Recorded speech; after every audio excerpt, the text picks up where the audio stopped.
Muy buenas noches, amigas y amigos de Diálogo Abierto. Hay cosas que por habituales en la vida cotidiana parece que siempre han estado allí.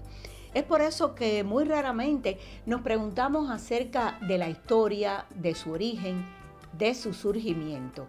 Hoy nos parece lo más natural del mundo tener una gramática acerca de la lengua que hablamos. También consultar un diccionario. Pero no siempre fue así. Es por eso que desde instituciones españolas se impulsa un programa conmemorativo del Año Cultural Nebrija 2022, en ocasión del 5º centenario del fallecimiento de Elio Antonio de Nebrija.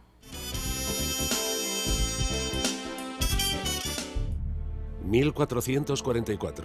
Nace en la Bética, donde el río Guadalquivir transita su largo camino por Andalucía, Antonio Martínez de Cala y Jarana, Elio Antonio de Nebrija. Pedagogo, gramático andaluz, original e innovador, lingüista y polígrafo, acabaría cumpliendo sus deseos personales de trascender al tiempo, legándonos la primera gramática de una lengua romance, así como una prolija creación científica que lo sitúa como uno de los autores más fecundos de la Europa del siglo XV. Ávido de saberes y tal vez de aventuras, viajó a Italia en plena efervescencia del espíritu renacentista. Ingresó en el Colegio de San Clemente de Bolonia y abrazó el humanismo de Petrarca para acercar a España a los autores clásicos. Aprendió latín, griego, hebreo, artes y ciencias humanas, teología, derecho y medicina, astronomía. Regresó a España 10 años después, convertido en el primer humanista español al estilo de Giovanni Boccaccio o Francesco Petrarca. Ocupó varias cátedras en la Universidad de la Docta Salamanca y Alcalá. Hubo de lidiar con la Inquisición debido a ciertos problemas ocasionados a raíz de su participación en la Biblia políglota complutense y sirvió a la corte en su idea de establecer una política lingüística al servicio del Imperio de Ultramar. Bajo la protección de Juan de Zúñiga y 15 días antes de la partida de Colón desde el puerto de Palos, en la ribera de Huelva, entregó Nebrija su primera gramática a la imprenta salmantina. Había creado la obra liminar de nuestra lengua, fuente de inspiración para los estudios gramaticales del español e indudable punto de partida para las gramáticas italiana, francesa o portuguesa que alumbrarían décadas después. 2022, 5º centenario de la muerte de Nebrija. La ciudad que acunó sus primeras letras celebrará la enorme contribución del humanista a la lengua que hoy compartimos más de 570 millones de hispanohablantes en todo el mundo. Lebrija, ciudad milenaria, histórica y monumental, rinde tributo a uno de sus más insignes hijos. Exposiciones, conferencias, jornadas para el conocimiento y la comprensión integral de Nebrija, publicaciones, una mirada actual a la trascendencia y dimensión del autor de la primera gramática castellana.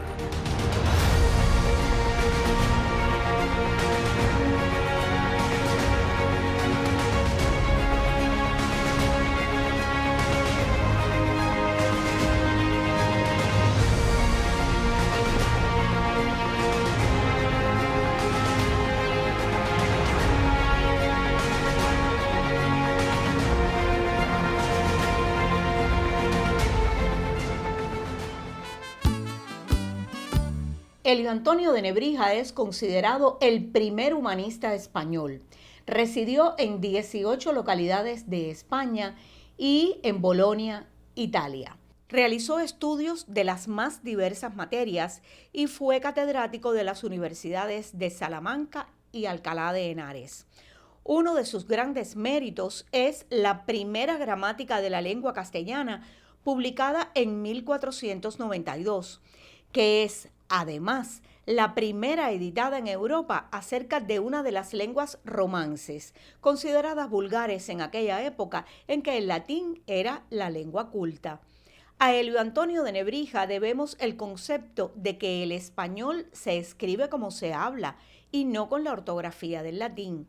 También existe constancia escrita de que Nebrija fue el primero en la península ibérica en reclamar derechos de autor para sus obras. Hasta 2021 se consideraba a su diccionario latino-español, aparecido en Salamanca entre 1494 y 1495, como el primero en lengua castellana.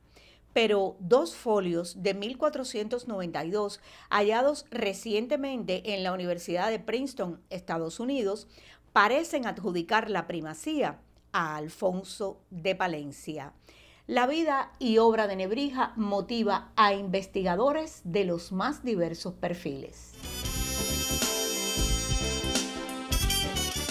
Seamos realistas, el día a día de un lingüista no parece un filón con mucho tirón narrativo, pero la vida de Antonio de Nebrija, autor de la primera gramática castellana, fue algo más, una desigual batalla entre la razón y el oscurantismo religioso del siglo XV español que el historietista argentino Agustín Comoto ha convertido en una novela gráfica casi de intriga. La obra de Comoto recorre la existencia de este sevillano, del que en 2022 se cumple el 5º centenario de su fallecimiento y que fue un verdadero guerrero humanista que defendía la gramática como la base de todas las ciencias. El gran hallazgo de Nebrija es dudar de todo, ser curioso. Creo que ese es el renacimiento en estado puro. Él dudaba y era curioso, con lo cual se creó enemigos porque la gente que duda sobre el poder tiene un problema. El poder tiene un problema con ellos. El humanismo de Nebrija, que se formó en Salamanca y que viajó a Bolonia, donde entró en contacto con la nueva visión renacentista del mundo, se topó a su regreso con un momento convulso tras la unión de las coronas de Castilla y de Aragón y la represión ideológica de la Inquisición, de la que él mismo fue víctima. Por la novela desfilan personajes históricos que le rodearon, como los reyes católicos, Cristóbal Colón, sus enemigos religiosos que consideraban sacrílegas sus revisiones de textos sagrados, pero también el que fue su gran defensor, el poderoso cardenal Cisneros. Hay un cambio muy importante de reinado en el momento que le toca el juicio de Nebrija, y hay una figura impresionante que surge, que es el gran constructor en gran medida del Estado, digamos, del futuro imperio, que es Cisneros, y él está de ese lado. Eso lo salva, básicamente, ¿no? Más allá de sus innegables aportaciones a la gramática, Comoto recuerda que Nebrija fue un precursor de otras áreas. Forzó al poder a que entendieran que los autores debían cobrar un derecho por la obra realizada y por sus impresiones. La intención es que le interese a un público muy abierto, muy general, ¿no? Lo que pasa es que, bueno, también sigo confiando en gente de 15 años curiosa y atenta por aprender y leer cosas, que pueda tener en una lectura de, no sé, 2, 3 sesiones, un panorama genérico de todo ese periodo de la historia que nos es tan importante, digamos, ¿no? Porque Nebrija defendió el sentido de las palabras y nosotros vivimos en una época en donde el sentido de las palabras cada día tiene menos importancia y en donde la gente mal usa las palabras. O sea, para Nebrija el concepto justicia era algo muy concreto y muy real, y en esa época se intentaba que signifique lo que significa. Y al final, cuando te encuentras con que no sabes bien qué quiere decir una palabra, pues entramos en un terreno en donde la desinformación es lo que reina. Y creo que el discurso de Nebrija es un grito al sentido.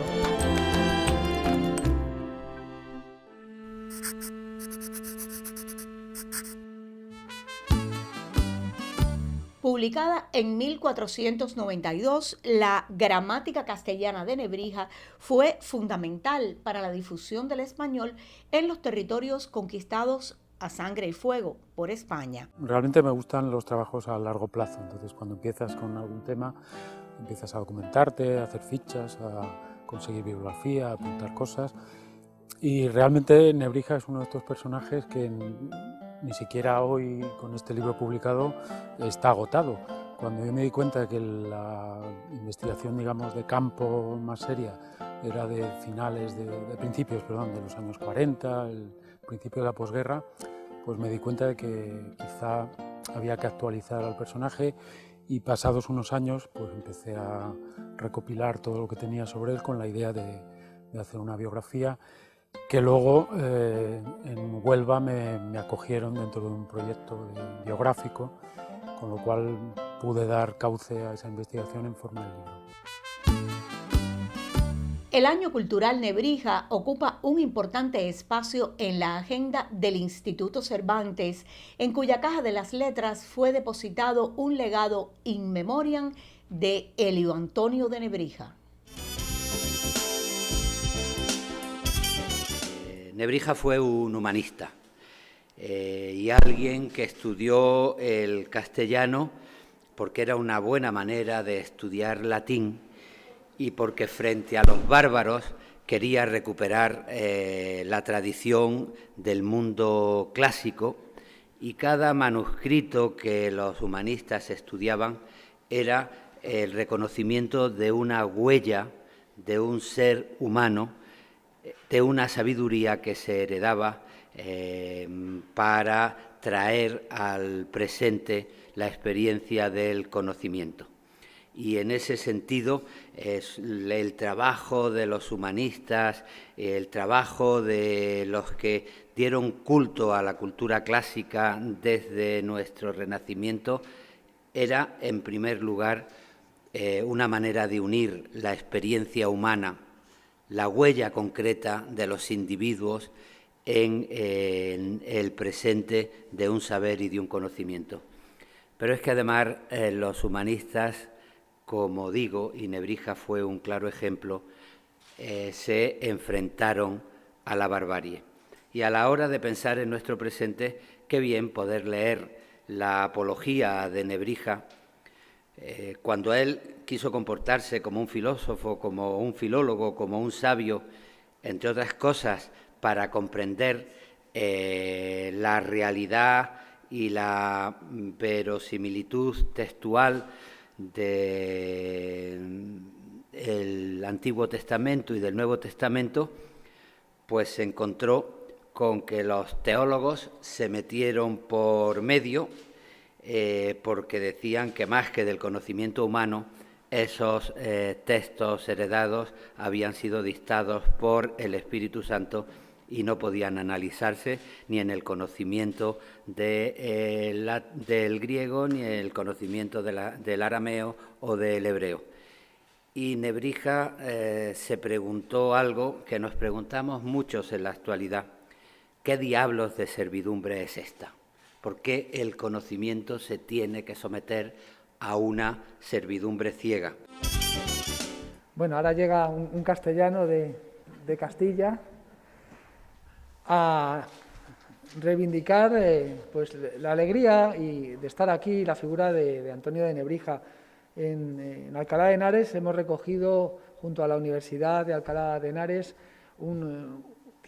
la tierra donde se supone puede haber reposado los restos de Antonio de Nebrija. Murió en Alcalá de Henares, eso se sabe, se conoce, está probado, y es un símbolo, la tierra como el lugar donde terminamos reposando, el lugar donde terminan nuestras vidas, pero también como un legado que va a quedar para la eternidad.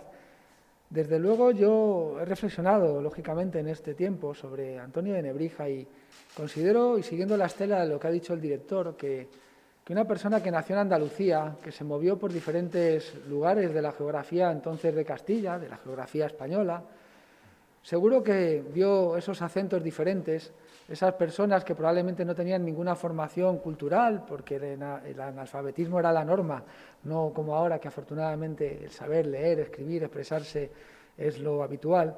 Y me imagino que en su cabeza la reflexión de cómo un idioma con el que se podían entender estaba ya pues enriquecido con dialectos, con acentos, con diferencias según los lugares donde vivió. Por lo tanto, creo que él en la cabeza tenía pues hacer del idioma castellano, igual que del idioma latín que él dominaba, una lengua franca que permitiera entenderse, pero respetando también las individualidades y las características de cada dialecto, de cada acento, porque eso es lo que hace enriquecer. Desde una lengua común que es el latín tenemos idiomas maravillosos como el castellano, como el francés, como el italiano. Desde una lengua maravillosa como es el castellano tenemos el acento andaluz, el acento extremeño, todas esas cosas que lejos de separar unen y enriquecen. Nebrija fue una persona, yo lo defino ya como el Erasmus de Rotterdam de nuestro país, el primer humanista dentro del Renacimiento español y que tuvo una vida muy larga. Una vida larga que significa que tuviese una vinculación a varias comunidades autónomas y a muchas ciudades de de nuestro país. Diverso el país, diverso en paisaje y diverso en cultura. Un país en el que él nace en Andalucía, nace en una localidad sevillana como el Lebrija, tiene sus vinculaciones con Sevilla, con Córdoba y posteriormente pasa por otras comunidades, aparte de los estudios que tiene en Bolonia. Luego también tiene una vinculación con Italia, con la Italia clásica, y ahí aprendió los estudios en Bolonia. Vuelve a España, está en Salamanca y también viaja a Extremadura, tiene vinculaciones con Villanueva de la Serena, con Zalamea de la Serena, con 18 localidades de nuestro país, y finaliza su vida pasando por Salamanca, pues finaliza en Alcalá de Henares. La televisión de Castilla y León dedicó a Nebrija su sección de libros y castillos. Era matemático, era humanista. Le debemos muchas cosas porque era quizá un hombre sensato, un hombre muy valiente. Ahora vamos a explicar por qué. Y os traigo cosas que han salido, ¿no? Por ejemplo, Nórdica Editorial, para aquellos que quieran en formato de cómic. Hay un libro precioso de Agustín Comoto que narra las vicisitudes de Nebrija, como se lo imagina este maravilloso dibujante.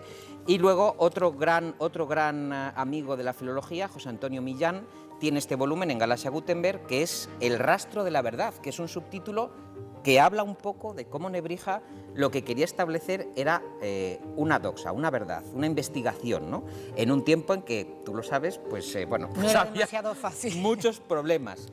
Lo más interesante de Nebrija que queremos destacar es que además él fue un hombre, no vamos a decir que fue a la contra, pero sí que antepuso sus principios a cualquier circunstancia, algo que en 1506, ya lo vamos a ver, le sitúa en un proceso inquisitorial. Claro que podríamos decir, pero ¿cómo es que Nebrija acaba en un proceso inquisitorial? Porque resulta que Nebrija, como buen filólogo, como buen investigador, dijo: quiero traducir directamente del hebreo la Biblia, que es algo muy obvio para nosotros. De, bueno, ¿en qué lengua original está la Biblia? En la lengua hebraica, traduzcámoslo.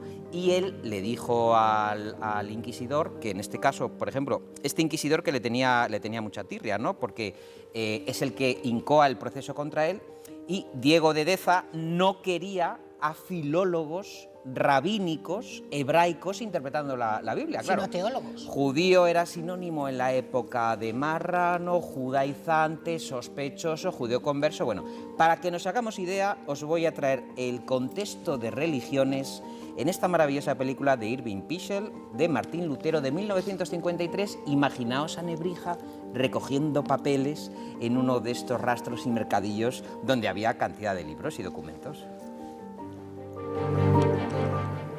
For protection and deliverance from eternal damnation, the Church demanded absolute and unquestioning obedience of the people.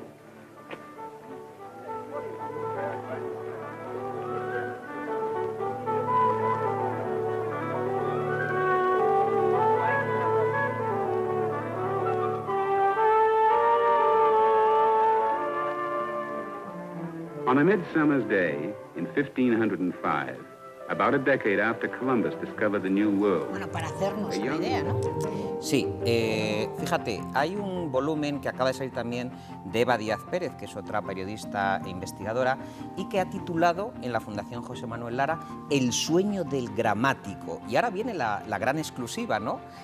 Resulta que Nebrija, que era sevillano, que provenía de padres... Que estudió en Salamanca. Que estudió en Salamanca y que provenía de una familia humilde, porque sus padres eran agricultores, ¿no? Entonces, él es un personaje que tiene un enorme interés por formarse. Bueno, las categorías gramaticales que conocemos ahora las establece Nebrija. A mí esto me parece sensacional, que son 8. Él dice en su gramática, que es del año 1492, fijaos que es el gran año de la exploración de América, de Colón, es contemporáneo de esos hechos. Y dice Nebrija, son 8, nombre, pronombre, artículo, verbo, participio, preposición, adverbio y conjunción. A día de hoy se sigue categorizando la sintaxis en estas categorías. Y lo hizo él en Él 1492. crea o sea, en lo creó 1492 él. porque además hay que decir que Fíjate si le debemos. también. era un bestseller. Él hace los tesaurus, los diccionarios del latín que se estudian en todas las universidades de la Europa de la época. O sea, que era un intelectual impresionante. En torno a la gramática, para distender un poco toda esta parte de lingüística, os he traído cómo responde a la pregunta de la gramática Mario Moreno Cantinflas a la pregunta del profesor de qué es la gramática. A ver si alguien podría decirme qué es gramática.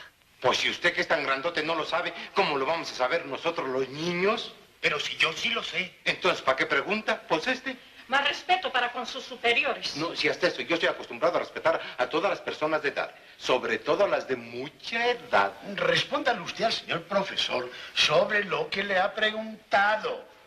¿Qué es gramática? Pues agarró lo más fácil, profe. Gramática es la ciencia que nos enseña a platicar y escribir correctamente el idioma castellano. Pongamos por caso. Usted es el portero, ¿verdad? ¿Ya le fueron con el chisme? Cíteme una palabra con el acento grave. ¿Grave? Enfermo. ¿Enfermo? ¿Le parece a usted grave? Gravísimo, joven. ¿Cómo se nos puso el enfermo del 11?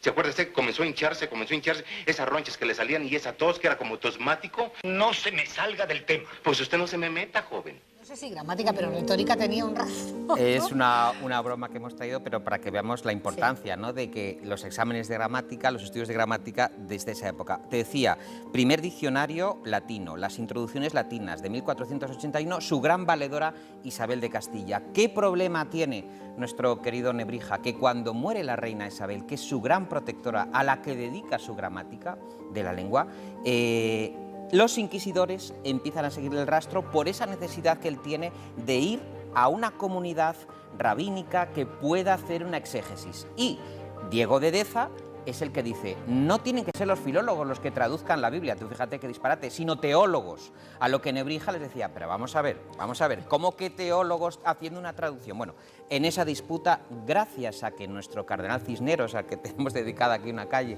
defiende a su querido amigo Nebrija, podríamos decir que salva el pellejo.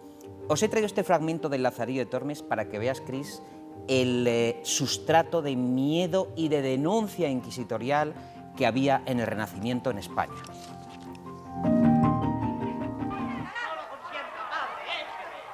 Oídme, hermanos, oídme por caridad. Si quiere decir algo más, que lo diga. Yo estoy aquí. Muchísimo más podría decir de todas sus mentiras. Mas por ahora basta. San Crispín, tú lo ves. Tú sabes cuán injustamente he sido insultado. No hagas nada por mí. Haz la vista gorda. Más por la injuria hecha a la Iglesia y por el daño causado a los pobrecitos prisioneros que tanto necesitan de las bulas. San Crispín, yo te pido, yo te suplico, pon las cosas en claro, porque si alguno de los que tuviesen intención de tomar estas bulas dando crédito a las palabras de este hombre dejase de hacerlo, se causaría un gran mal a sí mismo y a su prójimo. San Crispín, yo te pido que hagas justicia. Esto era muy común, es decir, en cualquier momento aquí tenemos a un personaje que está investigando el tema de las bulas, pero que el mismo Nebrija, que está investigando un asunto, porque ante todo, lo dice José Antonio Millán, dice, si hay algo que define a Nebrija es su afán de conocimiento, su curiosidad por las cosas, de ahí que sea no solamente gramático, como hemos dicho, docente, catedrático, lexicógrafo, impresor y editor, cronista y escritor y poeta. Es decir, además, él pone en marcha todo el sistema de derechos de autor para que los autores sean reconocidos en esas cédulas de impresión, etcétera, etcétera. Es decir, era un tipo que favoreció muchísimo la cultura y que celebramos ahora mismo David. este centenario. Y hay que decir, gracias a la Universidad de Nebrija, que pone en marcha estos proyectos por cuidar de su fundador. Por venir muchas a gracias. contarnos. Año Cultural Nebrija en el 5º centenario de su fallecimiento. Merecido homenaje al primer humanista de España y al autor de la primera gramática de nuestra lengua. De eso hemos hablado hoy. Muy buenas noches y hasta otro diálogo.